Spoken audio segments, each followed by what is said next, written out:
Alhamdulillah, Alhamdulillah, Alhamdulillah, الذي ليس كمثله شيء وهو السميع البصير المتعالي عن الشريك والصبيح والبديل والنذير ما بعد. இங்கே குறுமிருக்கிற எல்லோரின் மீதும் ஏக இறைவனின் சாந்தியும் சமாதானமும் நின்று நிலவட்டுமாகுக என்று பிரார்த்தித்தவனாய் என் வார்த்தைகளுக்குள்ளாக மெல்ல நகர்கிறேன். கண்ணியத்திற்கும் மிகுந்த மரியாதைக்கும் உரித்தான் அல்லாஹ்வின் நல்லடியார்களே, மென்மைக்குரிய முஃமினீன்களே, பரந்து என்னுடைய கண்களுக்கு பெற்றோர்கள் எல்லோரும் அமர்ந்திருக்கிறது தெரிகிறது. ரொம்ப நேரம் எடுத்துக்க மாட்டேன் அப்படின்ற சுப செய்தியை சொல்லிக்கொண்டே என்னுடைய வார்த்தைகளுக்குள்ளாக நகர்கிறேன். அதனால எனக்கு ஒரு நேரம் காதில் சொல்லியிருக்கிறாங்க, அந்த நேரத்தை இப்போ உங்கள்கிட்ட சொல்ல மாட்டேன். அந்த நேரம் வந்தவோடே என்னுடைய பேச்சை நானே நிறுத்தி கொள்கிறேன்.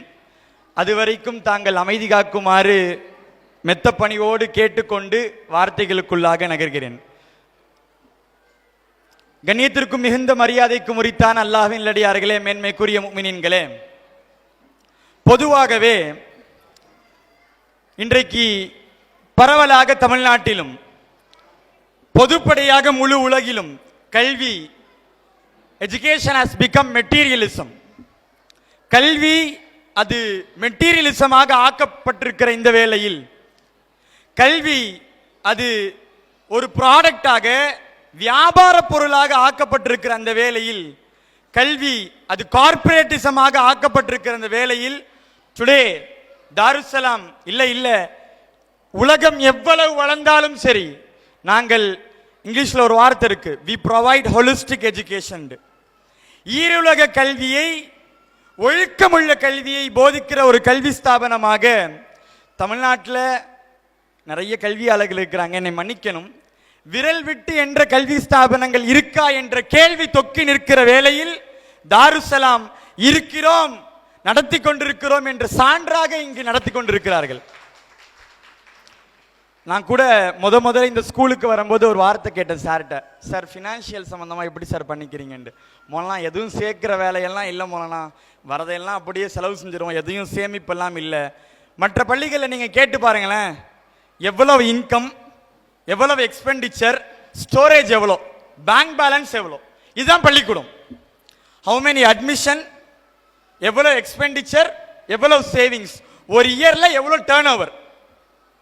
நீ வா படிக்கல என்னமோ செய், எனக்கு எவ்வளோ டேர்ன் ஓவர். இன்னைக்கு பெரும் பெரும் பண முதலைகள் எல்லாம், வார்த்தைக்கு மன்னிக்கணும், பெரும் பெரும் பண முதலைகள் எல்லாம் இன்றைக்கு கல்வி ஸ்தாபனத்தை கையில் எடுத்திருக்கிறார்கள். காரணம் கல்வி போதிக்கணும் இல்லை, அதை கொண்டு பொருளீட்ட வேண்டும், அதை கொண்டு பணம் சம்பாதிக்க வேண்டும், அதை கொண்டு மனித மனங்களில் தங்களுடைய ப்ராடக்டை போய் சேர்க்கணும். அதற்கு கல்வி ஒரு காரணமாக, ஒரு துறையாக எடுத்துக்கொண்டார்கள். இன்றைக்கு தமிழ்நாடு முழுக்க நீங்க பாருங்க, நிறைய கார்பரேட்காரர்களுக்கான இன்ஸ்டிடியூஷன்ஸ் பல்கி பெருகி போச்சு. அந்த நேரங்களில் இன்றைக்கு கல்வி வியாபாரமாக, விளைபொருளாக ஆக்கப்பட்டிருக்கிற வேலையில் எப்போ நோக்கம் சரியாக இல்லையோ அப்போ உள்ள போற சாதனமும் சரியாக இருக்காது. உதாரணத்திற்கு மன்னிக்கணும் என்றாலும் எனக்கு வேறு உதாரணம் நினைவுக்கு வரவில்லை என்றாலும் சொல்கிறேன். ஒரு கழிவறை குழாய் இருக்கிறது, குழாயின் வழியாக நான் மனிதனுக்கு நறுமணம் தருகிற, மனித உடலுக்கு நன்மை பயக்கிற பெருமானார் அவர்களால் ஷிஃபா என்று சொல்லப்பட்ட தேனை கடக்க விடுகிறேன். வெளியே வரும்போது அந்த தேனை எடுத்து பருகினால் நீங்கள் பருவீர்களா? அதை கொண்டு பயன் ஏற்படுமா? தேன் தான், ஷிஃபா தான், ஆனால் வர்ற வழி இருக்குது, அது சரியில்லை. அதே மாதிரி தான் கல்வி இனிமையானது, கல்வி மாற்றத்தை ஏற்படுத்தக்கூடியது, கல்வி மனிதனை செதுக்கக்கூடியது. ஆனால் அதை கொடுக்கிற வழிகளும், அது வருகிற வழிகளும் இன்றைக்கு மிக மோசமாக ஆகி கொண்டிருக்கிற அந்த வேலை இது. தமிழ்நாட்டில் குறிப்பாக எல்லா இடங்கள்லையும் தமிழ்நாடு இன்னைக்கு ரொம்ப நீண்டுருச்சு. இந்த மாதிரி இருக்கிற சூழ்நிலைகளில் இஸ்லாமிய சமுதாயம் கொஞ்சம் வேறுபட்டு வேற நிற்கிறாங்க. நாங்கள் எங்கள் பெண்களை படிக்க அனுப்புறதில்லை, பெண் கல்வி தேவையில்லை, பெண்களை கல்வி கற்க வேண்டும் என்று மார்க்கம் எங்கேயும் சொன்னதாக எங்களுக்கு தெரியல. மார்க்கம் எங்கேயும் சொன்னதாக தெரியலன்னு வேணா நீங்க சொல்லிக் கொள்ளுங்க. பெருமானார் ஸல்லல்லாஹு அலைஹி வஸல்லம் ஹதீஸ்ல ஒரு வார்த்தை சொன்னாங்க, ஒரு வார்த்தை தெளிவாக சொன்னாங்க, ஹுது நிஸ்ஃப தீனிக்கும் மின் ஹாதிஹில் ஹுமரா, இந்த சிகப்பு பெண்ணிடம் இருந்து மார்க்கத்தினுடைய 2 பங்கு கல்வியை நீங்கள் கற்றுக்கொள்ளுங்கள்ன்றாங்க. வேறு யாரை குறித்தும் முழு ஹதீஸ்களை நீங்க ஆய்வு செஞ்சு பார்த்துக்கோங்க, வேறு யாரை குறித்தும் இந்த வார்த்தை இல்லை. ஒரு ஆணை குறித்து இல்லை, ஒரு சஹாபியை குறித்து இல்லை, ஒரு பெண்ணை குறித்து பெருமானார் சொல்றாங்க, மார்க்கத்தினுடைய 2 பங்கை நீங்கள் இந்த பெண்ணிடத்திலிருந்து எடுத்துக்கொள்ளுங்கள். மார்க்கத்தினுடைய 2/3 is completely filled in this woman அப்படின்னு சொன்னாங்க. ஒரு பெண்மணியை பார்த்து, ஒருவேளை அந்த பெண்மணியினுடைய 2210 ஹதீஸ்கள் இல்லை என்றால் மார்க்கத்தில் 2 பங்கு இல்லை. நான் இதை குறித்து இந்த வருடத்தினுடைய ஆரம்பத்திலே பேசியிருக்கிறேன். நீண்டு அம்மையார் குறித்து பேச விரும்பவில்லை என்றாலும் அந்த அம்மையார் இல்லாமல் இந்த மார்க்கத்தினுடைய கல்வியில் 2 பெரும் பங்கு உங்களுக்கு இல்லை. யார் அவங்க? ஹஜ்ரத் ஆயிஷா. அவங்க பெண், அவங்களுக்கு கல்வி இல்லை, அபரிவிதமான கல்வி. அந்த பெண்ணை எப்படி பெருமானார் வார்த்தெடுக்கிறாங்க, நிறைய சம்பவங்கள் நீண்டு சென்றாலும் ஒன்று சான்றுக்கு சொல்லுவேன். அந்த அம்மாவுக்கு 6 வயசு. 6 வயசு ஆயிஷா அம்மாவுக்கு. பெருமானார் கேட்குறாங்க, விளையாண்டுட்டு இருக்கிறாங்க ஆயிஷா அம்மா, குதிரையை வச்சு விளையாண்டுட்டு இருக்கிறாங்க. ஆயிஷா அம்மாட்ட பெருமானார் கேட்குறாங்க, என்ன கையில் வச்சிருக்கிறீங்கன்ட்டு. குதிரை யார சூழலான்றாங்க. என்ன ஆயிஷா, குதிரைக்கு ரக்கையெல்லாம் இருக்குது, எந்த குதிரைக்கு ரக்கை இருந்ததில்லையே, குதிரைக்கு ரக்கை எங்க ஆயிஷா இருக்குது கேட்கறாங்க. பெருமானார் பதில் சொல்றாங்க, இன்னலி ஃபர்சி சுலைமான ஜனாஹான். சுலைமான் அலைஹிஸ்ஸலாமுடைய குதிரை உங்களுக்கு தெரியாதா? அந்த குதிரைக்கு ரக்கையெல்லாம் இருந்துச்சுன்னு வருது, அந்த குதிரை தான் என் குதிரை சொல்றாங்க. அந்த பெண்மணி, அந்த பெண்மணிக்கு வயது 6. அந்த பெண்மணியுடைய மதிநுட்பத்தை புரிந்து கொண்ட பெருமானார் சதா காலம் தன்னிடத்தில் இருந்து அந்த பெண்மணி இப்படிப்பட்ட பெண்மணியாக ஆக்கினாங்க.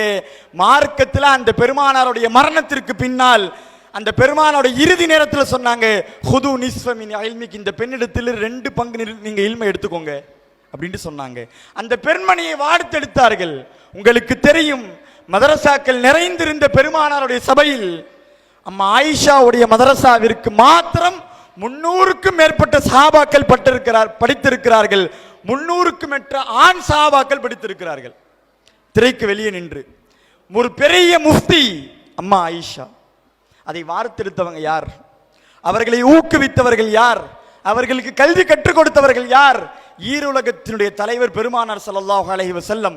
ஒருவேளை கல்வி பெண்களுக்கு தேவையில்லை என்றால் பெருமானார் ஏன் அவர்களை தேர்வு செய்திருக்க வேண்டும்? பெருமானார் சம்பந்தமான குடும்பவியலும் தஹாரத்துன்னு சொல்லக்கூடிய சுத்தம் சம்பந்தமான பாடமும் அம்மா ஆயிஷாவை நீங்க தொடாம உங்களுக்கு விளக்கமே கிடைக்காது.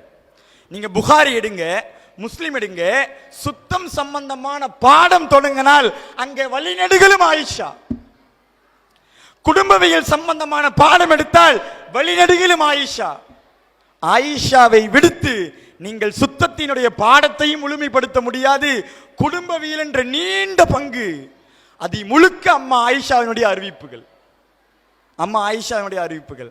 இன்னைக்கு நிறைய சில பேர் இப்படி ஒரு வாதம் இஸ்லாமத்துல, பெண்கள் கொஞ்சம் பின்னாடி பெண்கள் கொஞ்சம் பேசாம இருக்கலாமா, கொஞ்சம் அமைதி காக்கலாமா? ஆயிஷா அம்மா குறித்து வரக்கூடிய அறிவிப்புகள்ல பெண்கள் பலகீனமானவர்கள் ஒரு கருத்து இந்த மார்க்கத்தின் மீது இட்டுக்கட்டப்படுது.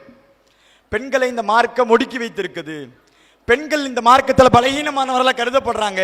நல்லா விளங்கிக்கோங்க, இந்த மார்க்கத்தில் எழுதப்பட்ட அறிவிப்பாளர்கள் மொத்தம் ஹதீஸ் கிரந்தத்தினுடைய அறிவிப்பாளர்களுடைய எண்ணிக்கை, மொத்தம் இருக்கக்கூடிய அறிவிப்பாளர்களுடைய எண்ணிக்கை 5 லட்சம் அறிவிப்பாளர்கள் இருக்கிறாங்கன்னு சீருன் நுபலா சொல்லுது. 5 லட்சம் அறிவிப்பாளர்கள் 71,000 அறிவிப்பாளர்கள் பெண்கள். ஒரு ஆச்சரியமான அதிசயமான செய்தி என்ன தெரியுமா? நேற்று இரவு தான் எனக்கும் இந்த செய்தி கிடைத்தது. நீண்டு சீருன் நுபலால 12 வால்யூம்களுக்கு தாண்டி அந்த 5 லட்சம் பேருடைய வரலாறு பதிவு செய்யப்பட்டிருக்குது. அதுல ஒரு செய்தி கீழே எழுதுறாங்க, ஆண்கள்ல எத்தனையோ அறிவிப்பாளர்கள் பலகீனமானவர்கள் இருக்கிறாங்க. அறிவு குறைபாடு இருக்கலாம், அவர்களிடத்தில் நீதத்தன்மை இருக்கலாம், இல்லாமல் இருக்கலாம், அறிவிப்பாளர் தொடர்ல குறை இருக்கலாம். இப்படி பல்வேறு காரணங்களாக ஒரு ஹதீஸை சஹீஹ் என்றும் தயீஃப் பலகீனம் என்றும் மார்க்க வல்லுநர்கள் வகைப்படுத்துவார்கள். நீண்ட சட்டம் அது. ஆனா ஒரு செய்தி கீழே சீருன் நுபலால எழுதுறாங்க, இந்த 71,000 பெண்கள் அறிவித்த எந்த ஹதீஸும் லைஃப் இல்லை. இந்த 71,000 பெண்கள் தொட்ட எந்த ஹதீஸும் பலகீனம் இல்லை. எந்த ஹதீஸும் பலகீனம் இல்லை, எல்லாம் அமல் செய்வதற்கு தகுதியானது. அப்ப பலகீனமானவர்கள் என்ற ஒரு கூட்டத்தை நீங்கள் இட்டுக்கட்டுகிற, வேறு வார்த்தைகளால் வசைப்பாடுகிற அந்த பெண்கள் அறிவித்த 71,000 பேரும் அவர்களுடைய அறிவிப்பு எதுவும் பலகீனமே இல்லை. இந்த மார்க்கத்தில் ஆண்கள் இடத்துல கூட நிறைய பலகீனங்கள் இருக்குது, நிறைய அறிவிப்பாளர்கள் தொடர்கள் பலகீனம் இருக்குது. ஆனால் பெண்கள் அறிவிப்பாளர்கள் இந்த 71,000 பேர் அறிவித்த ஒரு ஹதீஸ் கூட பலகீனம் இல்லை. அப்ப நீங்க எண்ணிக்கோங்க, இந்த பெண்மணிகள் இடத்துல எந்த அளவுக்கு கல்வி இருக்குதுண்டு. நீங்க கல்வி எந்த அளவுக்கு கொடுக்கின்ற ஒரு ஆய்வு சொல்லுது, ஒரு ஆய்வு தெளிவாகவே சொல்லுது. Communities with higher proportion of educated mothers have less health problems. எந்த பெண்மணிகளுக்கெல்லாம் நீங்கள் கல்வி போதித்திருக்கிறீர்களோ அந்த சமுதாயத்தில் நோய் குறைபாடு கம்மியா இருக்குதுண்டு. சரி, அதே வேறொரு ஆய்வு 2021 எடுக்கப்பட்ட சர்வே சொல்லுது, தமிழ்நாட்டில் நோயாளிகள் நடமாடுற நோயாளிகள்ல 100 பேர் இருக்கிறாங்கண்டா எல்லா சமயத்தை சார்ந்த நோயாளிகளும் இருக்கிறார்கள். அதுல 36 நபர்கள் இஸ்லாமியர்களாக இருக்கிறாங்க. நான் சொல்லல, கவர்மெண்ட் டேட்டா பேஸ் சொல்லுது. 100 பேர்ல 36 பேர் இஸ்லாமியர்கள். இந்த சமுதாயத்தினுடைய பெரும் கொண்ட சமுதாயம் நோயாளிகளாக இருக்கிறாங்க. அதற்கு பெரிய காரணம் இந்திய அரசமைப்பினுடைய அந்த அந்த தகவல் அமைப்பில் இருக்கிற அந்த ஸ்டேட்டஸ், அந்த டேட்டா சொல்லுது, the reason behind the huge number of patients in the particular community, பேர் அங்க இல்ல, the particular community denotes that there is a huge lacking of uneducated women. பெண்கள்ல கல்வி கொடுக்காத காரணம் தான் ஒரு சமுதாயத்தை, குறிப்பிட்ட ஒரு சமுதாயத்தில் மாத்திரம் ஒரு பெரும் கொண்ட நோயாளியுடைய பிரிவு இந்தியாவில் இருக்குது. இன்னைக்கு நீங்க விளங்கிக்கோங்க, நாங்க பெண்களை கல்வி கொடுக்காததின் காரணம்னால அவங்களுடைய பிள்ளைகளை வளர்ப்புல பெரிய குறை ஏற்படுத்தி கொண்டிருக்கிறோம். கல்வி அது அவசியம் இல்லைங்க, கட்டாயம். நீங்க கொடுக்கணும் இல்லைங்க, கொடுத்தாகணும். கொடுக்கணும் இல்லை, கொடுத்தாகணும். நீங்கள் ஒருவேளை கொடுக்கவில்லை என்றால், நான் ஒரு விஷயத்தை அடிக்கடி தெளிவாக சொல்லிக்கிறேன். இந்த நிறைய பேர் இப்படி ஒரு வாதத்தை வச்சு கொண்டு இருக்கிறாங்க, மார்க்க கல்வி மட்டும் கொடுங்க, உலக கல்வி பெண்களுக்கு வேண்டாம். சரி, இது அப்படியே அந்த வாதத்தை நீங்க இந்த ஓரத்தில் வைங்க. 2.5 மாசத்துக்கு முன்னாடி நம்ம மதரசாவிற்கு ஒரு ஃபத்வா வருது, ஒரு மார்க்க தீர்ப்புக்காண்டி ஒரு கடிதம் வருது. நன்றாக விளங்கிக் கொள்ளுங்க, வேற எந்த மாவட்டமும் இல்லை, இதே சேலம் மாவட்டம். இன்னும் தெளிவாக சொல்லணும்னா, நீங்க வகிக்கிற இதே ஜங்ஷன் ஜோன்ல இருந்து வந்த கடிதம் தான். தனியாக எந்த ஹல்காண்டு கூட நான் பேர் சொல்றேன், வந்த ஒரு கடிதம். கேள்வி அந்த பெண்மணி எழுதியிருக்கிறாங்க. பெண்ணிற்கு வயது 24. பெண் அந்த ஆயுதம் இருந்து விவாகரத்து பெற்றதுக்காக வேண்டி ஒரு குலா நோட்டீஸை, அது சம்பந்தமான சட்டங்களுக்காக வேண்டி, மார்க்க தீர்ப்பிற்காக வேண்டி மதரசாருக்கு அனுப்பியிருக்கிறாங்க. பெண் என்ன கேட்குறாங்க தெரியுமா? இன்னைக்கு இந்தியாவில் இருக்கிற ட்ரிபிள் தலாக்கை பயன்படுத்தி என்னுடைய கணவரை நீங்க சிறைக்கு அனுப்புற மாதிரி சட்டங்கள் ஏதாவது வகுக்க முடியுமா? கேட்கறது இஸ்லாமிய பெண்மணி. சரி, சட்டம் அது இஸ்லாத்திற்கு புறமான சட்டம், இஸ்லாம் ஒப்புக்கொள்ளாத ஒரு சட்டம். அந்த சட்டத்தை நீங்க அமல்படுத்துங்கன்னு சொல்றது யாருங்க? ஒரு இஸ்லாமிய பெண்மணி. ஏன் சொல்றாங்கன்னு நினைக்கிறீங்க? நீங்க ட்ரிபிள் தலாக்னா என்ன, அது இஸ்லாத்திற்கு எப்படி பாதகமானது அப்படின்றதே கொண்டு போய் சேர்க்கல. சரி, ஏன் சேர்க்கல? அவங்களுக்கு படிப்பு கொடுக்கல, அதனால அவங்களும் தானா படிச்சுக்க முடியல. அந்த அம்மாவை நேராக வர சொன்ன கடிதத்துக்கு பதில் தர முடியாது. நேரடியாக கடிதம் கொடுத்தவர்களை மதரசாவிற்கு வர சொல்லி அவரிடத்தில் உட்கார்ந்து பேசும் பொழுது, இது ஷரியத்திற்கு புறமானது, ஷரியத்தை ஒப்புக்கொள்ளாதது, ஷரியத்திற்கு நேர் மாற்றமானது என்று சொல்லும் போது அந்த பெண்கள் கண்ணீர்கள் தாரை தாரியா வழுது, நான் அல்லாவிற்கு மாற்றமான ஒரு காரியத்தை செய்ய நானே கடிதம் எழுதியிருக்கிறேன். சரி, அந்த பெண்மணிக்கு தெரியல. ஏன் தெரியல? கல்வி போதிக்க வேண்டிய இடத்தில் இருக்கிற சமுதாயம் அதை விட்டு விலகி நின்றது. அதனால மார்க்கத்தையும் புறம் தோல்ற காரியம் அந்த பெண் எடுத்திருக்கிறார்கள். ஒருவேளை அந்த சட்டத்தில் என்ன இருக்குண்டு அவங்களால படித்து தானாக அறிய முடிந்திருந்தால் அவர்கள் அந்த கடிதத்தை எழுதியிருக்க மாட்டாங்க. இப்ப இதே வாதத்தை நான் கொண்டு வந்து வைக்கிறேன். இஸ்லாமிய பெண்களுக்கு நீங்கள் கல்வியை கொடுக்கவில்லையானால் நாம் சொல்கின்ற அதே மார்க்கத்தை இன்றைக்கு இந்த வாழ்க்கையில், இந்த உலகத்தில், குறிப்பாக இந்திய தேசத்தில் அவர்கள் பின்பற்றுவதற்கும் சிரமமாக இருக்கிறது. என்ன வருதுன்னே தெரியல, என்ன சொல்றாங்கன்னு தெரியல. ஏன்? அதை படித்து அறிகிற ஆற்றல் இல்லை. இதை கொடுக்க வேண்டியது பெற்றோருடைய கடமை. நீங்க இன்னைக்கு மார்க்கத்தினோடு என்னுடைய பெண் இருக்கணும்டா, அதற்கு அட்டாச்சாக இஸ்லாமிய கல்வியோடு சேர்த்து, மார்க்க கல்வியோடு சேர்த்து உலக கல்வி அவசியம் இல்லை, கட்டாயமாயிருச்சு. கட்டாயமாயிருச்சு. நான் பேசுவது பதிவு செய்யப்படுதுன்னு தெரிஞ்சுதான் இந்த வாதத்தை நான் முன்வைக்கிறேன். இந்த வாதங்களை தயவு செய்து இன்னி ஒரு சமுதாயத்திற்கு கடத்த வேண்டாம். இந்த மார்க்கம் பொருந்தியவர்களாக எங்களுடைய பெண்மணிகள் வார்க்கப்பட வேண்டும், வளர்க்கப்பட வேண்டும் என்றால் மார்க்கம் என்ன சொல்லுதுன்னு தெரிஞ்சுக்கிற குறைந்தபட்ச கல்வியாகுவது என்னுடைய பெண்மணிகளுக்கு தேவை. அவங்கள ஸ்கூல் எஜுகேஷனை கம்ப்ளீட் பண்ண தயவு செய்து அனுமதிங்க. தயவு செய்து 5ஆவதோட பார் பண்ணாதீங்க. தயவு செய்து கல்வி அவங்களுக்கு கொண்டு போய் சேருங்க. உங்களுக்கு தெரியுமா, நீங்க நினைச்சு கொண்டிருக்கிறீங்க உலகத்தினுடைய முதல் யூனிவர்சிட்டி, உலகத்தினுடைய இன்னைக்கு நீங்க கூகுள்ல சர்ச் பண்ணி பாருங்க, யுனெஸ்கோ சொல்ற கின்னஸ் வேர்ல்ட் ரெக்கார்ட்ல பதிவாயிருக்கிற the first university and the oldest university of the world and the largest oldest university that is still under running condition, University of Karaia, university of Karaia, மொரோக்கோல ஆரம்பிக்கப்பட்ட university, இன்றைக்கும் செயல்பாட்டில் இருக்குது.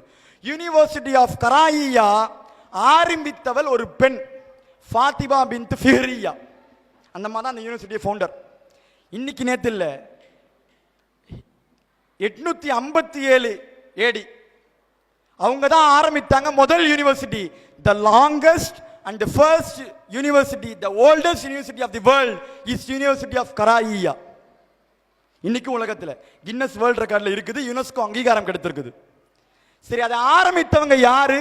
ஒரு இஸ்லாமிய பெண்மணி. ஒருவேளை இஸ்லாம் பெண்களுக்கு கல்வி கொடுக்க வேண்டாம் என்று சொல்லியிருந்தால் அன்றைக்கு மார்க்கம் படித்த ஒரு பெண் எப்படி ஒரு யூனிவர்சிட்டியை நிறுவியிருக்க முடியும்? அதுவும் இந்திய திருதேசத்தில் இல்ல, மொராக்கோல எப்படி ஒரு யூனிவர்சிட்டியை அவங்களால உருவாக்கி இருக்க முடியும்? She has been talented, she has been well educated, she has been qualified to run an institution, run an university. Then you please understand, please get into your mind that her education quality has been in that stage, has been in that stature.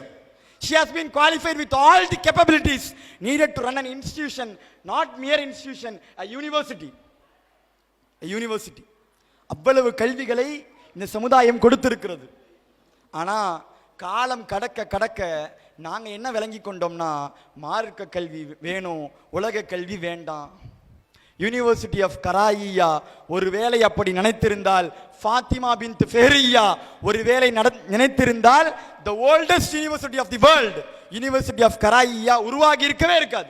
இன்றைக்கும் university is running condition. யுனெஸ்கோல நீங்க search பண்ணுங்க, Guinness world ரெக்கார்ட்ல largest running university for the from the started date till today. அது மட்டும்தான், அது மட்டும்தான். அப்ப அதை ஆரம்பித்த ஃபாத்திமா பின்த் ஃபிஹ்ரியா ஒரு பெண்மணி. அந்த பெண்மணிக்கு கல்வி கொடுத்தது இந்த சமுதாயம்.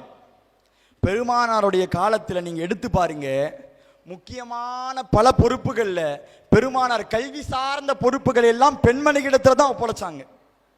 பெருமானாருக்கு நல்ல தெரியும் யாரிடத்துல எதை கொண்டு போய் சேர்த்தால் யாருக்கு கிரகிக்கிற ஆற்றல் கூடண்டு உங்களையும் என்னையும் தாண்டி ஈருலக தலைவருக்கு நன்றாக தெரியும். ஒருவேளை பெண்களுக்கு கல்வி வேண்டாம் என்று நீங்கள் மறுத்தால் பெருமானாருடைய வழிமுறையை நீங்க மாற்றம் என்று சொல்றீங்க. பெருமானாருடைய வழிமுறையை மாற்றம் என்று சொல்றீங்க. பெருமானாருடைய வழிமுறையில் நின்று ஒன்று தான் பெண்களுக்கு கல்வி கொடுத்தது. பெண்களுக்கு கல்வி கொடுத்தது. இமாம் தஹபி எழுதுறாங்க, ஃபத்தாவா கிதாபுகள்ல இமாம் தஹபி எழுதுறாங்க, உம்மு சலமா ரலியல்லாஹு அன்ஹா பெருமானாருடைய மனைவியார் மாத்திரம் பெருமானாருடைய காலத்துக்கு பிறகு புதிதாக வந்த ஏறக்குறைய 378 புது சட்டங்களுக்கு ஃபத்வா கொடுத்தவர்கள் ஒரு ஆண் அல்ல, ஒரு ஆண் அல்ல. 378 புது சட்டங்களுக்கு ஃபத்வா கொடுத்த மார்க்க தீர்ப்பு வழங்கியவர்கள் ஒரு பெண், உம்மு சலமா ரலியல்லாஹு அன்ஹா. வேறு பெண் அல்ல, பெருமானாருடைய மனைவி. வார்த்தெடுத்தவர் யார்? பெருமானார். வார்த்தெடுத்தவர் யாருங்க? பெருமானார். சரி, இந்த இவங்க மட்டும்தான் அப்படியா? பெருமானாருடைய மனைவிகளை எல்லாம் நீங்க தொட்டு பாருங்க, வரலாறை தொட்டு பாருங்கள், எல்லோரும் கல்வி சார்ந்த பணி. ஹப்ஸா ரலியல்லாஹு அன்ஹா உமர் ரலியல்லாஹுடைய மகளார், பெருமானாருடைய மனைவி. பெருமானாருடைய மரணத்திற்கு பின்னால் இன்றைக்கு நாம் எல்லோரும் ஓதிக்கொண்டிருக்கிற வேத புத்தகம் பெருமானாருடைய காலத்தில் புத்தக வடிவில் இல்லை. பெருமானாருடைய காலத்தில் அதுக்கான தேவையும் இல்லை. பெருமானாருடைய மரணத்திற்கு பின்னால் அபூபக்கருடைய காலத்தில் ரலியல்லாஹு அன்ஹு ஒரு யோசனை வருது, குர்ஆனை ஜம்மு செய்வோம், குர்ஆனை ஒன்று திரட்டி ஒரு புத்தக வடிவில் கொண்டு வருவோண்டு ஆரம்பித்த அந்த பணி அபூபக்கர் மரணித்து விடுகிறார்கள். உமர் ரலியல்லாஹு உடைய காலத்தில் கண்டினியூ ஆகுது. அந்த குர்ஆன் பிரதி எடுக்கப்பட்டு அந்த ஒரிஜினல் பிரதி யார் இடத்துல இருந்தது தெரியுமா? ஹஜ்ரத் ஹப்ஸா ரலியல்லாஹு அன்ஹா. அதை உமருடைய மரணத்திற்கு பின்னால் வந்த உஸ்மானுடைய காலத்தில் பல பிரதிகளில் தவறு காணப்பட்டது. அதை சரி செய்கிற பொறுப்பை தன்னிடத்தில் இருந்த மூல குர்ஆனை கொடுத்து சரிபார்த்தவர்கள் ஹப்ஸா ரலியல்லாஹு அன்ஹா. நீங்களும் நானும் ஓதிட்டு இருக்க குர்ஆன் இன்னைக்கு சரியா இருக்கான்னு காரணமே ஹஜ்ரத் ஹப்ஸா தான். ஹஜ்ரத் ஹப்ஸா தான். ஹப்ஸா ரலியல்லாஹு அன்ஹா. அல்லாஹு அக்பர். எவ்வளவு கல்வி ஞானம் அவர்களிடத்தில் இருந்திருக்குது. ஹலீஃபாக்கள் பெருமானாருடைய மரணத்திற்கு பின்னால் 4 பேர் வந்தாங்க. உங்களுக்கு தெரிந்த செய்திதான். யார் யார்? அபூபக்கர், உமர், உஸ்மான், அலி ரலியல்லாஹு அன்ஹும் அஜ்மஈன். 4 பேர்ல 3 பேர் இஸ்லாத்திற்கு வந்ததற்கு காரணம் பெண்கள். 3 பேர் இஸ்லாத்துக்கு வந்ததற்கான காரணம் ஆண்கள் அல்ல, பெண்கள். உமர் ரலியல்லாஹு அன்ஹுக்கு அவங்களுடைய சகோதரி ஃபாத்திமா ரலியல்லாஹு, ஹஜ்ரத் உஸ்மான் ரலியல்லாஹு அன்ஹுக்கு அவங்க சாச்சி, ஹஜ்ரத் அலி ரலியல்லாஹு அன்ஹுடைய தகப்பனார் அவங்களுடைய தகப்பனார் காஃபிர், இஸ்லாத்தில் வரல. அவங்களுடைய அம்மா ஃபாத்திமா பின்த் அசத் ரலியல்லாஹு அன்ஹா, அவங்க தான் அவங்களுக்கு கலிமா சொல்லி கொடுக்குறாங்க. அலி ரலியல்லாஹு அன்ஹுக்கு 6 வயசு புள்ள. இந்த 3 கலீஃபாக்கள் கலிமாவை ஏற்றுக்கொண்டதற்கு காரணம் ஆண்கள் அல்ல, பெண்கள். இந்த உமர் இல்லை என்றால் எந்த உமருங்க அவரு? சாதாரண உமர் நினைக்கிறீங்களா? இந்த உமருடைய காலத்தில் தான் ஏறக்குறைய 22 மைல் சதுரடி இஸ்லாத்திய சாம்ராஜ்யத்திற்கு கொண்டு வரப்பட்டது. பெருமானார் சொன்னாங்கல்ல அந்த உமரை பார்த்து, நமக்கு எல்லாருக்கும் இந்த மார்க்கத்தை கொண்டு பெருமை. பெருமானார் சொன்னாங்க, இந்த மார்க்கத்துக்கு ஒருவர் வந்தால் இந்த மார்க்கம் பெருமை பெறும் என்று பெருமானுடைய வாய்களால் சொல்லப்பட்ட ஒரே மனிதர் வாஹித் ஷக்ஷியத் ஹஜ்ரத் உமர். உமர் மாத்திரம் இந்த மார்க்கத்திற்கு வந்துவிட்டால் இந்த மார்க்கம் அந்த ஒரு தனிநபரை கொண்டு பெருமை அடையும் என்று சொல்லப்பட்ட அந்த தனிநபருக்கு கலிமா கிடைக்கப்பட்டது ஒரு ஆணால் அல்ல, ஒரு பெண். அந்த பெண் சாதாரணமா வெறும் கலிமாவை சொல்லிக் கொடுக்கல, குர்ஆனை ஓதி கொண்டிருந்தாங்க. வந்தாங்க, அடிக்க வந்தாங்க, குர்ஆனுடைய பிரதிகளை பார்த்தாங்க, குர்ஆனுடைய வேத வசனங்களை ஓதி காட்டி அந்த வசனங்களுக்கு பொருள் சொல்லி அவர்களுக்கு இஸ்லாத்தை கொடுத்தது அவருடைய சகோதரி ஃபாத்திமா ரலியல்லாஹு அன்ஹா. அந்த பெண் இல்லைண்டா ஒரு உமரே கிடையாது இந்த மார்க்கத்திற்கு. அந்த பெண் இல்லைண்டா ஒரு உமர் கிடையாது இந்த மார்க்கத்திற்கு. நீங்கள் யாரை ஒதுக்கி வைக்க பார்க்கிறீர்கள்? யாரை ஒதுக்கி வைக்க பார்க்கிறீர்கள்? அவர்கள் இல்லை என்றால் மார்க்கம் முழுமை இல்லை, அவர்கள் இல்லை என்றால் மார்க்கம் நிறைவு இல்லை, அவர்கள் இல்லை என்றால் மார்க்கம் பல்கி பெருகி இருக்கிறது. அவர்களை கொண்டு தான் மார்க்கம் முழுமையடைந்தது.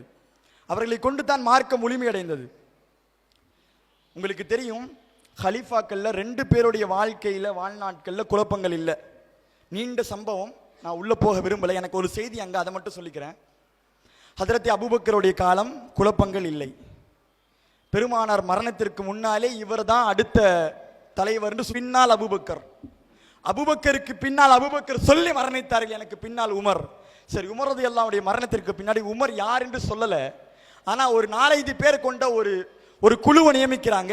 இந்த குழு எனக்கு பின்னால் யார் அடுத்த ஹலீஃபாண்டு முடிவு செய்வாங்க அப்படின்ற ஒரு குழு அமைக்கிறாங்க. அந்த குழு கூடி மஸ்வரா செஞ்சது பள்ளியில இல்லை, மஸ்ஜித் நபவி இருக்குது, பெருமானுடைய பள்ளிவாசல் இல்ல, எல்லாருடைய வீடுகள் இருக்குது இல்ல. அந்த குழு கூடி மஸ்வரா செஞ்சது எங்க தெரியுமா? அந்த குழு கூடி மஸ்வரா செஞ்சது ஃபாத்திமா பின்த் கைஸ் ரலியல்லாஹு அன்ஹான்ற ஒரு பெண்மணி வீட்டில். இந்த மஸ்வரா நடக்கும் போது அந்த ஏகோபித்து இந்த சஹாபாக்கள் என்ன வார்த்தை சொன்னாங்க தெரியுமா? குழப்பமான காலகட்டம் இது, யார் அடுத்த ஹலீஃபா வரப்போறாங்கன்னு முன்னாடியே தெரிஞ்சிருச்சுன்னா பெரிய சண்டை மூன்றும், வெட்டு போரெல்லாம் நடக்கிறதுக்கு வாய்ப்பு இருக்குது. ஃபாத்திமா பின்த் கைஸ் ரலியல்லாஹு அன்ஹா வீட்டுக்கு போயிட்டா அந்த அம்மா வீடு இருக்குது, ஒரு வார்த்தை கூட வெளியே போகாது. மஷூரால என்ன நடக்குதுன்னு யாருக்கும் தெரியாது. முடிவு சொல்ற வரைக்கும் வெளியே விட மாட்டாங்க. நம்பிக்கைக்குரிய நபராக இந்த மார்க்கத்தை அன்றைக்கு பாதுகாக்கிற பொறுப்பை சஹாபாக்கள் தேர்ந்தெடுத்தது ஒரு ஆணை அல்ல.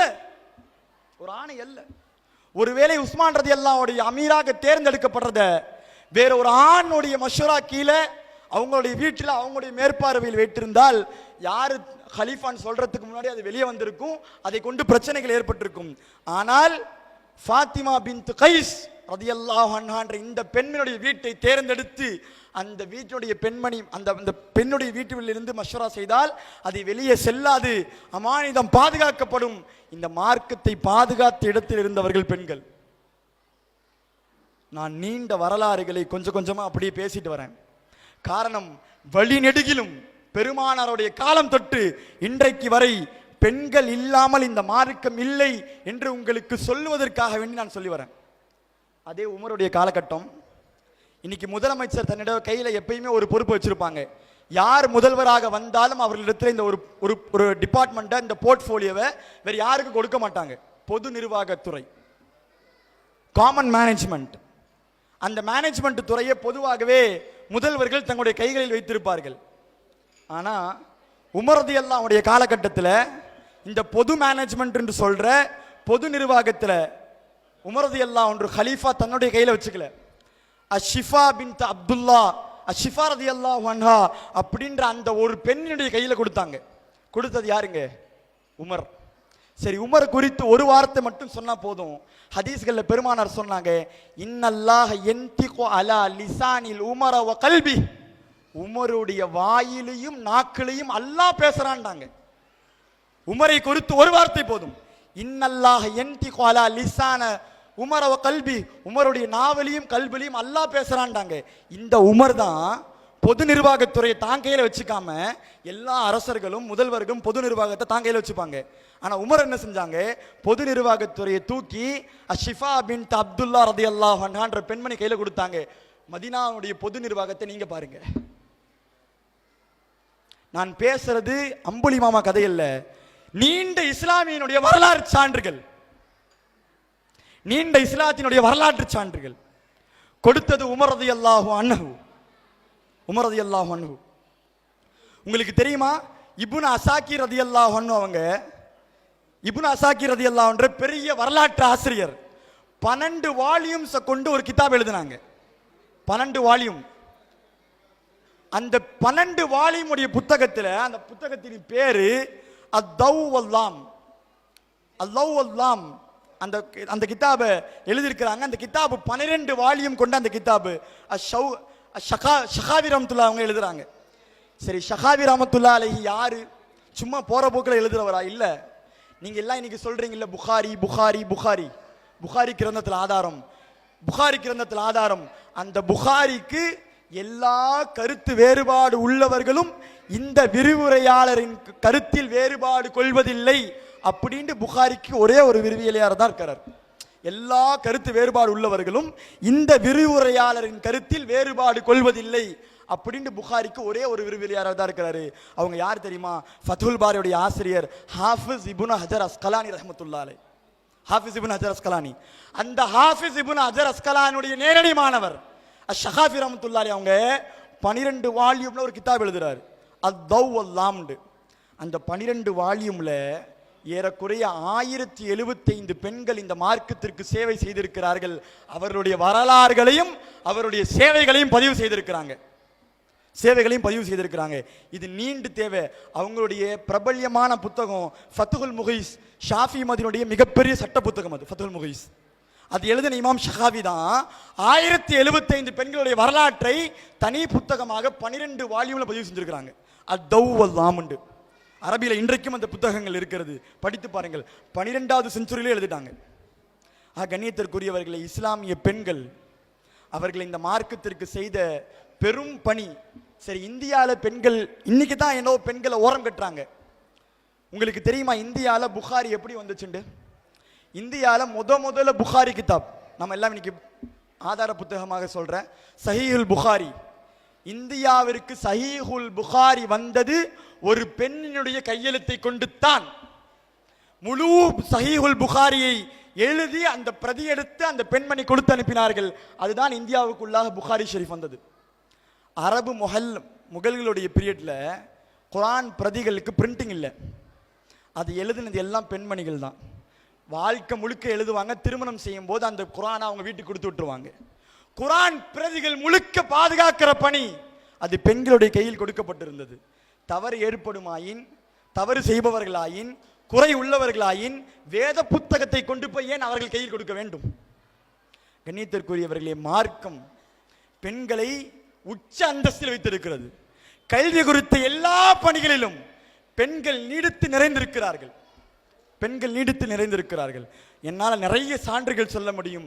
நான் ஆண்டு கணக்காக பெருமானாருடைய காலம் தொற்று இந்திய திரு தேசம் வரை ஒரு நீண்ட பட்டியலை உங்களுக்கு முன் போட்டி காட்டிருக்கிறேன். காரணம், பெண்களுடைய பங்களிப்பு என்னன்னு நீங்க தெரிஞ்சுக்கணுண்டு. இன்றைக்கு எல்லாரும் தாய்மார்கள் கொஞ்சம் இங்கே கவனிக்கக்கூடிய வார்த்தைகளை கொஞ்சம் ஆழமாக வாங்கி கொள்ளணும். நான் சில ஆழமான கருத்துக்களை பதிவு செய்ய விரும்புகிறேன். நேரத்தை 1-2 நிமிஷம் கூட எடுத்துக்கிறேன், என்னை மன்னிக்கணும்.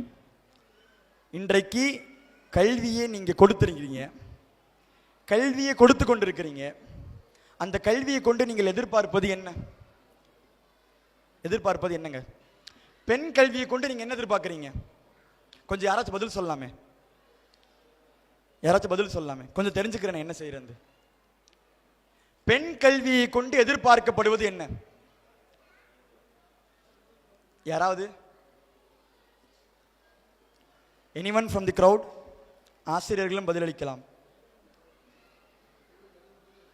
ஆசிரியர்களும் பதிலளிக்கலாம். நான் அறிவு போதிக்கிற ஆசிரியர்களுடைய மனப்பான்மையை இந்த பதிலை எதிர்பார்க்கிறேன். அவங்களுக்கு பதில் தெரிஞ்சிருக்கும், சொல்றதுக்கு வெட்கப்படுறாங்க, கூச்சப்படுறாங்க. சார், வேலைக்கு போறதுக்காக வேண்டி சமுதாய முன்னேற்றம், டிசிப்ளின், விழிப்புணர்வு, இது எல்லாம் சரி. ஆனால் பெண்களுக்கு இங்கிலீஷ்ல ஒரு வார்த்தை சொல்லுவாங்க, if you give education to a man you educate a individual. If you give education to a woman you educate the family or society. நீங்கள் பெண்களுக்கு கல்வி கொடுத்தால் பிள்ளைகள் ஒழுக்கம் உள்ளவர்களாக வளருவார்கள், கல்வி உள்ளவர்களாக வளருவார்கள், சமுதாயம் மேம்பட்ட சமுதாயமாக வளரும். இந்த சமுதாயத்தில் நிறைய சீர்கேடுகள் இஸ்லாமிய சமுதாயத்தில் நடக்கிறதுக்கு காரணம் பெண்மணிகளுக்கு கல்வி கொடுக்கல. நான் பகிரங்கமாக ஒரு டேட்டாவை வச்சு பேசுறேன். தமிழ்நாட்டில் நடமாடுற 4 போதைப் பொருளுக்கு அடிமையானவர்கள் 3 பேர் இஸ்லாமியன்.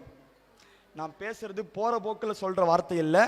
தமிழ்நாடு போலீஸ் டிபார்ட்மெண்ட் விட்டிருக்கிற ஆய்வின் படி 2023 ஆய்வு, தெருவில் நடமாடுற 4 பேர்ல 3 போதைக்கு அடிமையானவர்கள் 3 பேர் இஸ்லாமியன். நான் பொய் சொல்லல, அடிக்டட். இந்த சமுதாயத்தில் போதை பல்கி பெருகி இருக்கிறது. காரணம் என்ன தெரியுமா? காரணம் என்ன தெரியுமா? இஸ்லாமிய பெண்மணிகள் இடத்துல நீங்கள் கல்வி கொடுக்கல, பெண்மணிகள் இடத்துல நீங்க கல்வி கொடுக்கல. அதனால வளர்க்க வேண்டியவர்கள் ஒழுங்கான வளர்ப்புல வளர்க்காததன் காரணமாக பிள்ளைகள் தவறான வழிகளில் செல்றாங்க. இந்த பெண்மணிகள் இடத்துல ஒரு குழந்தை வளர்ப்பு அடிக்கடி சொல்லுவாங்கல்ல, அதிரதி அல்லாஹ்னு தான் சொல்லுவாங்க. குழந்தை வளர்ப்புன்றது ஒரு கலை, குழந்தை வளர்ப்புன்றது ஒரு கலை. இன்னைக்கு சார் கூட அதை நிறைய மென்ஷன் பண்ணாங்க. சார் அதை இன்னைக்கு இருக்கிற சைக்காலஜி படி சொன்னாங்க. அதையே நான் மார்க்கமாக உங்களுக்கு சொல்றேன். அலி ரலியல்லாஹு அன்ஹு யாருங்க? அன மதீனத்து இல்மின் வ அலியுன் பாபுஹா. நான் ஒரு கல்வியின் தலைநகரமாக இருந்தால் அலி ரலியல்லாஹு அன்ஹு அதோடைய தலைவாசல் என்றார்கள். அந்த அலி சொன்னாங்க, உங்களுடைய குழந்தைகள் 1 to 7 வயசுக்குள்ளவராக இருந்தால் அவர்களிடத்தில் நேரம் செலவிடுங்க. 7 to 14 வயதுக்குரியவர்களாக இருந்தால் அவர்களுக்கு ஒழுக்கம் கற்பீங்க. 14 to 21 வயதுடையவர்களாக இருக்கும் பட்சத்தில், நல்ல காதில் வாங்கிக்கோங்க, 14 to 21 வயதுடையவர்களாக இருக்கும் பட்சத்தில் அவர்களிடத்தில் நட்புறவோடு பழகுங்க. அவர்கள் உங்களிடத்தில் எல்லாமும் சொல்கின்ற அளவு நீங்க ஆகுங்க. சொல்றது யார்? அலி ரலியல்லாஹு அன்ஹு. சரி, இன்னொரு வாதம் நம்முடைய பெண்மணிகள் அடிக்கடி வைப்பாங்க. நாங்கள்லாம் எங்க அப்பா அம்மா எல்லாம் எங்களை வளர்க்கும் போது, நீங்களும் வைப்பீங்க, எங்க அப்பா அம்மா எல்லாம் எங்களை வளர்க்கும் போது அவங்கெல்லாம் எங்களை வார்த்தெடுக்கும் போது. இந்த வாதமே தவறு. நான் சொல்லல, உமர் ரலியல்லாஹு அன்ஹு சொல்றாங்க. உமர் ரலியல்லாஹு அன்ஹு சொல்றாங்க, நீங்க உங்களுடைய பிள்ளைகளை வளர்க்கும் போது நாங்க இப்படி வளர்க்கப்பட்டோம்னு சொல்லி வளர்க்காதீங்க. காரணம், நீங்க வாழ்ந்த காலம் வேறு, அவர்கள் வாழ்கின்ற காலம் வேறு. நீங்கள் சந்தித்த சவால்கள் வேறு, அவர்கள் சந்திக்க போகும் சவால்கள் வேறு. உங்களுடைய ஜமான் வேறு, காலம் வேறு, அவர்களுடைய காலம் வேறு. உங்களுடைய காலத்திற்கு ஏற்றவாறு அவர்களை உருவாக்கியாதீர்கள். அந்த காலத்திற்கு ஏற்றவாறு அவர்களை உருவாக்குங்கள். சொல்வது நான் அல்ல, உமர் ரலியல்லாஹு அன்ஹு. உமர் ரலியல்லாஹு அன்ஹு. இந்த நிறுத்தி நான் ஒரு செய்திக்கு வரேன். தாருஸ்ஸலாம் அந்த பணியை சரியாக செய்து கொண்டிருக்கிறது. சார் சொன்னாங்க, ஏஐயும் ரோபோட்டிக்ஸும் இன்னைக்கு தான் வளர்ந்துட்டு இருக்குது. 4 இயர்ஸ்க்கு முன்னாடி தாருஸ்ஸலாம்ல இம்ப்ளிமெண்ட் பண்ணியிருக்கிறாங்க. காரணம், நிகழ்காலத்தில் இருக்கிற எல்லா கல்விகளும் அந்த காலத்தில் இருப்பவர்கள் வாழ்கின்ற பிள்ளைகள் பெற வேண்டும். இதை சொன்னது நான் இல்லை, உமர் ரலியல்லாஹு அன்ஹு. ஒரு முறை இங்க இருக்கிற எல்லாரும் ஒரு முறை சத்தமா அல்ஹம்துலில்லாஹ் சொல்லுங்களேன். எல்லோரும் சொல்லுங்க, பெண்மணிகளும் சொல்லுங்க அல்ஹம்துலில்லாஹ்னு. காதுல கேட்கல. அல்லாஹ் உங்களுக்கு தாருஸ்ஸலாம்ன்ற பள்ளியை கொடுத்ததற்கு நீங்கள் நன்றி செலுத்தி விட்டீர்கள். நான் இதை மேடைக்காக வேண்டியோ இங்க வந்திருக்கிறேன்றதுக்காக வேண்டியோ பதிவு செய்யப்படுதுன்றதுக்காண்டி எல்லாம் பேசல. அப்படி பேசுற ஆளும் நான் இல்லை. அப்படி பார்த்தா பல இடங்களில் நான் போய் பேசுறேன், பல இடங்கள்லையும் அந்த வார்த்தைகளை நான் வைக்கணும்.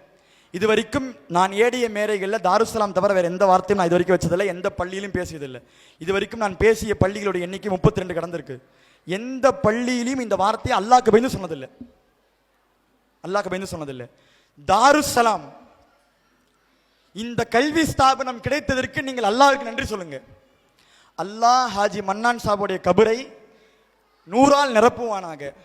அவருடைய கபர்களுக்கு எல்லா நன்மைகளையும் கொண்டு போய் சேர்ப்பானாக. ஒருவேளை அவர்கள் இந்த கல்வி ஸ்தாபனத்தை உருவாக்காமல் இருந்திருந்தால் இந்த மாநகரத்தில் இன்றைக்கு பெண்களுடைய நிலைமை பெரிய கேள்விக்குறி, பெரிய கேள்விக்குறி. நீங்க நினைக்கிறீங்க ஒழுக்கமெல்லாம் அடுத்து அடுத்து அடுத்து இஸ்லாமே இல்லாம இருக்கும், மார்க்கமே இல்லாம இருக்கும். ஹாஜி மன்னான் சாபுடைய அந்த எண்ணத்தில் அல்லாஹ் அந்த உருவாக்கத்தை போட்டு ஒருவேளை தாருஸ்ஸலாம் போன்ற ஒரு கல்வி ஸ்தாபனம் உருவாகாமல் இருந்திருந்தா, நான் சும்மா கேட்கிற அந்த கேள்வியில ஒரு கேள்வியை தொக்கி நின்று ஒரு 2 மினிட்ஸ் யோசிச்சு பாருங்க. நிகழ்கால நடக்கிற சர்க்கம்ஸ்டன்சஸ் எடுத்து ஒருவேளை நம்ம பள்ளிக்கூடம் இல்லைன்னா என்னவெல்லாம் நம்முடைய பிள்ளைகளுக்கு நடந்திருக்கும் அப்படின்றத எனக்கு முன்னாடி நடந்த அந்த அரபிக் நாடகம் அதுல இருந்து 1% எடுத்து உங்களுக்கு நாடகம் போட்டு காட்டிட்டாங்க. இது 1%, இதுல 99% இன்னும் கூட நடந்திருக்கலாம். அல்லாஹ் இந்த கல்வி ஸ்தாபனத்தை கொண்டு இங்கே மார்க்கத்தை நிலை பெற செய்துள்ளான். மார்க்க கல்வியோடு சேர்ந்து இங்கே உலக கல்வி போதிக்கப்படுது. மார்க்க கல்வியை தாண்டி ஒழுக்கம் உள்ளவர்களாக இங்கே கற்பிக்கிறாங்க. நாங்கள் மெட்டீரியலிசம் கல்வி ஸ்தாபனம் இல்லைங்க. நான் உங்கள் பெற்றோர்கள் எல்லாருக்கும் சொல்லிக்கொள்கிறேன், என்னுடைய கருத்தில் தவறு இருந்தால் என் மேனேஜ்மெண்ட் இருக்கிறவங்க என்ன எங்கேயே சொல்லுவாங்க. நாங்கள் தாருஸ்ஸலாமை மெட்டீரியலிசம் ஸ்கூலாக நடத்தலை. We are not running educational institutions as just mere education, to give mere education. Never, never. We give education that is not corporate education, that is not materialistic education. We give education that is based on holistic values. பொருந்த மார்க்க கல்வி எல்லா ஒழுக்கங்களும் சார்ந்திருக்கிற கல்வி, அதைத்தான் இங்கே போதிக்கிறோம். இன்றைக்கு தேவை அந்த கல்வி தான். அப்படி இல்லைண்டா ஒரு அண்ணா யூனிவர்சிட்டியில் இன்ஜினியரிங் படித்த ஒரு மாணவர் இந்த தமிழ்நாட்டையே தலைகுனிக்கிற ஒரு வேலையை செய்திருக்க மாட்டான். அவன் படிக்காதவன் இல்லை, ஒரு இன்ஜினியரிங் கிராஜுவேட்.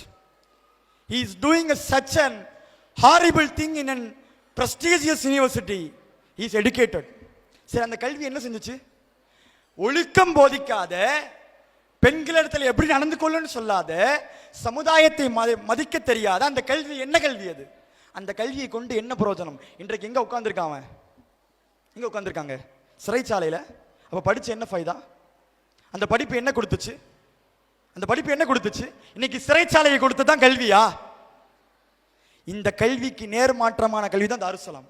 நீங்கள் ஏன் தாருஸ்ஸலாம் என்ற என்னிடத்தில் கேட்டால் நான் நீண்ட பட்டியலை உங்களுக்கு சொல்ல முடியும். ஒழுக்கமுள்ள கல்வியை போதிக்கிறோம். உங்கள் பிள்ளைகளை நல்லவர்களாக வல்லவர்களாக வார்த்தெடுக்கிறார்கள், சமுதாய மனப்பான்மையுடையவர்களாக வார்த்தெடுக்கிறார்கள். அதுக்கு ஒரு சான்று சார் சொன்னாங்க. இந்த நாடகத்தில் நடித்த ஒரு பெண்மணியில ஒரு ஒரு ஒரு பொண்ணு, அது மாற்று மத சமுதாயத்தை சார்ந்த ஒரு பெண். அந்த பெண்ணையும் அந்த ஆடை அனுமதித்திருக்கிறது, அந்த பெற்றோர்களும் அதை விட்டிருக்கிறார்கள். இதுதான் சமத்துவம். இதைத்தான் தாருஸ்ஸலாம் போதிக்கிறது. இதற்குத்தான் வேண்டும் தாருஸ்ஸலாம். நீங்க ஏன் தாருஸ்ஸலாம் வேணுங்க? இதுதான் வேணும். இன்னைக்கு எல்லா இடத்துலையும் ஹேட்ரட், எல்லா இடத்திலும் ஒரு சார்பு கொள்கை, எல்லா இடத்திலும் நான் பெரியவன் என்ற போதிப்பு. ஆனால் நீயும் எங்களில் ஒருவர் என்று சொல்லக்கூடிய அந்த மனப்பான்மையோடு அவர்களை மேடையேற்றினார்களே, அதுதான் இந்த பள்ளியினுடைய சாதனை. அல்லாஹ் இந்த பள்ளியை பொருந்திக் கொள்வானாக.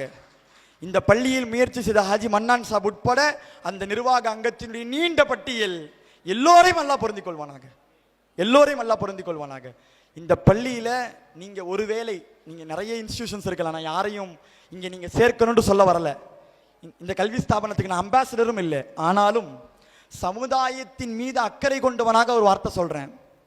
ஒருவேளை உங்கள் பிள்ளைகள் நல்லவர்களாக ஒழுக்கம் உள்ளவர்களாக உங்களுக்கு வேண்டும் என்றால், நான் அடிக்கடி சொல்வேன், நான் மதரசா நடத்துறேன், அடிக்கடி நான் ஒரு வார்த்தை சொல்லுவேன், 1000 ஆண்கள் மதரசா நடத்துறது லேசு, ஒரே ஒரு பெண்கள் கல்வி ஸ்தாபனம் நடத்துறது கஷ்டம். ஒப்புக்கொள்ற பெண்மார்கள் தான் கைத்தட்டுறாங்க. 1000 ஆண்கள் மதரசா நடத்துறது லேசு, ரொம்ப லேசு. ஒரே ஒரு பெண்கள் கல்வி ஸ்தாபனம் நடத்துறது எவ்வளவு சிரமம் தெரியுமா? எவ்வளவு சிரமம் தெரியுமா? அதை ஓராண்டு 2 ஆண்டாக இல்லை, ஏறக்குறைய 30 ஆண்டுகளாக நடத்துகிறார்கள். சரி, இந்த கல்வி ஸ்தாபனத்தில் ஏன் வேண்டும்? உங்களுடைய பெண்களை நீங்கள் இங்கே விடவில்லையானால் நீங்கள் ஒரு மிகப்பெரிய குறையை உங்களுடைய வளர்ப்பில் செய்கிறீர்கள், மாற்று கருத்து இல்லை. அல்லாஹ் என்னை மன்னிக்கணும், மாற்று கருத்து இல்லை. ஏன்? ஒருவேளை இந்த கல்வி ஸ்தாபனத்தை விடுத்து நீங்கள் நம்முடைய பெண்களை வேறு இடத்தில் விட்டால் அவர்களுடைய ஒழுக்கம் கேள்விக்குறி, வளர்ப்பு கேள்விக்குறி, அவருடைய பழக்க வழக்கம் கேள்விக்குறி, அவர்கள் உருவாகிற விதம் கேள்விக்குறி, உலகமும் சேர்ந்து மார்க்கமும் உங்களுக்கு கிடைக்கும். அல்லாஹ் இந்த கல்வி ஸ்தாபனத்தை பொருந்திக் கொள்வானாக. இங்க படிக்கிற எல்லாரையும் பொருந்தி, கொஞ்சம் ஆமீன் தான் சொல்லுங்களேன். அல்லாஹ் இந்த கல்வி ஸ்தாபனத்தில் படிக்கிற எல்லா பெண்மணிகளையும் பொருந்திக் கொள்வானாக. எல்லா சலாமிகளையும் பட்டத்திலே சலாம் வச்சிருக்கிறாங்க, சாந்தியுடையவர்கள் என்று. அவருடைய குடும்பத்திலையும் அல்லாஹ் சாந்தியை நிரப்பமாக தருவானாக. தாரு சலாம் என்று பேர் இருக்கிறது, சலாமத்தையும் இந்த பள்ளிக்கூடத்திற்கு அல்லாஹ் நிரப்பமாக தருவானாக. இந்த மாவட்டத்தில் இந்த கல்வி ஜோன் சேலம், தருமபுரி, நாமக்கல், கிருஷ்ணகிரி, இந்த 4 கல்வி ஜோன்ல கல்வி மாவட்டம்னு சொல்லுவாங்க. இந்த கல்வி மாவட்டத்தில் இந்த கல்வி நிறுவனத்தை தவிர வேறு பெண்கள் கல்வி ஸ்தாபனம் இல்லை. ஆனாலும் கவலை என்ன தெரியுமா? இப்படி ஒரு ஸ்தாபனமே இல்லை, பல்கி பெருகிருக்கிற என்னுடைய சமுதாயம் ஏன் எந்த காரணத்திற்காக வேறு ஸ்தாபனத்தை எதிர்பார்க்கிறார்கள், தேடுகிறார் என்ற கேள்வி எனக்கு விளங்கலை. தயவு செய்து உங்களிடத்தில் பதில் இருந்தால் தனிப்பட்டு என்று சொல்லுங்க, நான் தெரிஞ்சுக்கிறேன். ஏன் எல்லா அனாச்சாரங்களோடு என் பிள்ளை வளருதை நான் பார்க்க தயாரா? அப்படின்னு அது என்ன தகப்பன், அது என்ன தாய், அது என்ன வளர்ப்பு, அது என்ன வளர்ப்பு? இந்த கவலையை நான் இதுக்கப்புறம் பேச விரும்பல. இந்த கவலையை நான் போன மேடையிலும் அந்த வார்த்தையோடு நிறைவு செய்தேன், இந்த மேடையிலும் அதே வார்த்தையோடு நிறைவு செய்கிறேன். ஒருவேளை தாருசலாம் இல்லை என்றால் அவ்வளவுதான், கேள்விக்குறி. பதில் நீங்க எழுதிக்கோங்க. ஒருவேளை தாருசலாம் இல்லை என்றால் கேள்வி உங்களிடத்தில், என் பிள்ளையுடைய வாழ்க்கை, வளர்ப்பு, நடைமுறை, ஒழுக்கம், கல்வி, வார்த்தெடுக்கிற முறை, எல்லாத்துக்கும் பதில் உங்களிடத்தில். அல்லாஹ் நம்ம எல்லோரையும் பொருந்திக் கொள்வானாக, நம்ம எல்லோரையும் அங்கீகரிப்பானாக. இந்த கல்வி ஸ்தாபனத்தை நடத்துகின்ற நிர்வாக அங்கத்தினர் எல்லோருக்கும் இன்னும் வலிமையை கொடுப்பானாக. 700 பத்தாதுங்க, 700 7000 ஆகணும். ஆமீன் சொல்லுங்களேன். 700 7000 ஆகணும். இந்த ஸ்தாபனத்துடைய கிளைகள் இதே மாவட்டத்தில் வளரணும். இதே மாவட்டத்தில் இந்த கல்வி ஸ்தாபனத்திற்கு இன்னும் பல்வேறு துறை சார்ந்த, நான் சார்ட்ட கூட சொன்னேன், சார் ஸ்கூல் எஜுகேஷன் நீங்கள் நிறுத்தாதீங்க, அடுத்து படிக்க போங்க, அடுத்து எங்களுடைய பெண்களுக்கு தேவை இருக்குது, kindly step forward, we require you. நாங்கள் அடிக்கடி சொல்லுவாங்கல்ல, இந்த அரசியலில் சொல்லுவாங்க, உங்களை விட்டால் எங்களுக்கு வேறு யாரும் இல்லைண்டு. இந்த மாவட்டத்துக்கு இந்த கல்வி ஸ்தாபனத்தை விட்டால் வேறு வழி இல்லை. அல்லாஹ் இந்த கல்வி ஸ்தாபனத்தை பொருந்திக் கொள்வானாக. இவர்களுடைய கரங்களை இன்னும் வழிப்படுத்தி இன்னும் கல்வியை மேலே கொண்டு போகிறதுக்கு அடுத்த படி காலேஜ் எஜுகேஷனில் கால் வைக்கிற பாக்கியத்தை இதே கல்வி ஸ்தாபனத்துக்கு விரைவில் தர வேண்டும். அல்ல அதை பார்க்கிற பாக்கியத்தை இங்கே எல்லோருக்கும் தர வேண்டும் என்று பிரார்த்தித்தவனாய் வாய்ப்புக்கு நன்றி கூடி விடைபெறுகிறேன். ஆஹிரு தாவான் அல்ஹம்துலில்லாஹி ரப்பில் ஆலமீன். அஸ்ஸலாமு அலைக்கும் வரஹ்மத்துல்லாஹ்.